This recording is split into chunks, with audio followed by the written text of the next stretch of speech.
Kasasalang ko lang.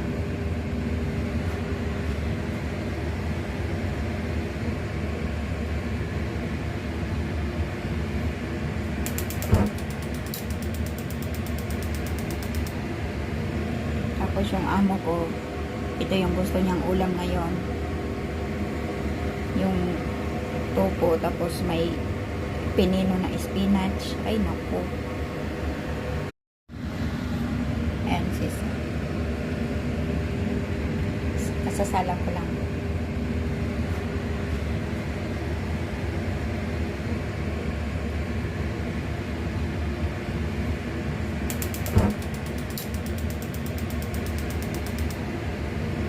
Tapos yung amo ko, ito yung gusto niyang ulam ngayon.